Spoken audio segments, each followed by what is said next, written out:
In Matthew 19:11 through 12 in the Message, I'm going to read how Jesus describes marriage. He says, not everyone is mature enough to live a married life.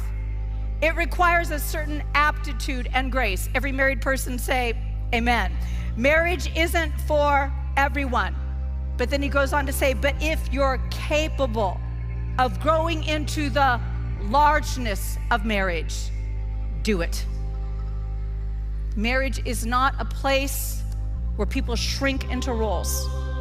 Marriage is a place where both people become everything that is better about them.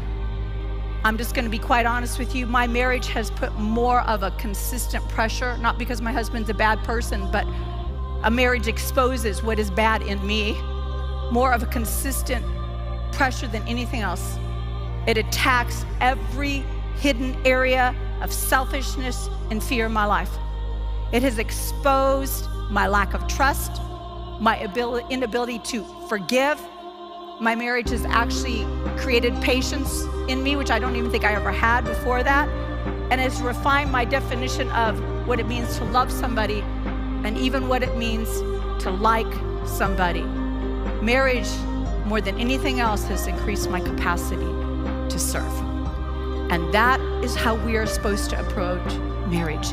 It isn't about what my spouse does for me. It is about what I can do for my spouse.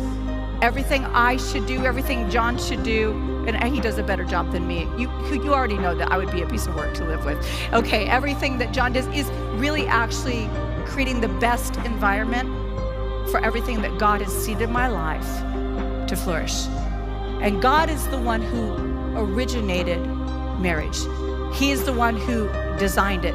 Genesis chapter 1, verses 27 through 28, I'm going to read out the Message, said God created human beings. He created them godlike, reflecting God's nature. He created them male and female. So I'm going to stop just a moment. Right there, it shows us something.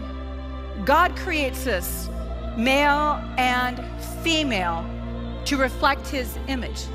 But everything in our culture right now is trying to get the men to be more feminine, the women to be more masculine, and hoping by moving both genders into the middle, then we'll get some kind of position of strength. But that's a lie.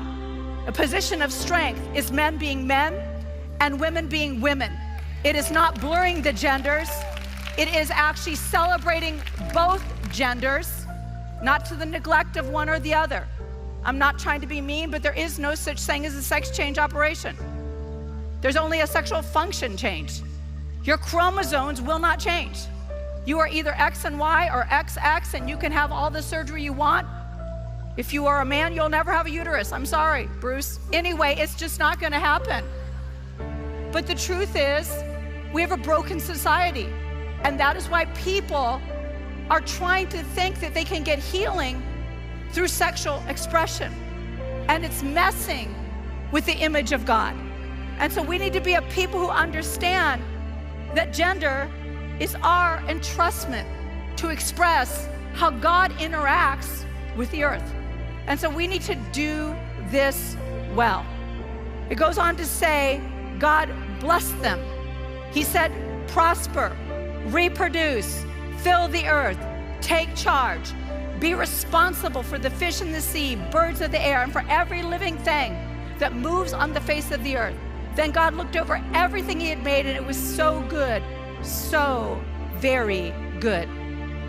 This ability to actually cause everything under our care was something given to Adam and Eve together.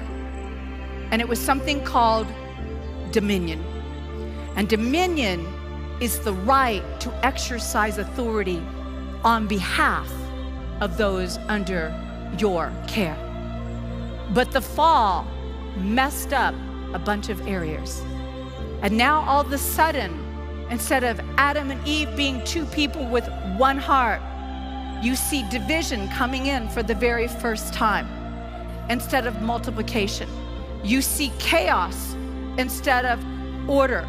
And instead of dominion, you see domination on the man's part and manipulation on the woman's part. You see the fall come in and attack every single layer of relationship. It attacked our relationship with the living God. And I think the church has done a great job saying, hey, the fall broke your fellowship with God.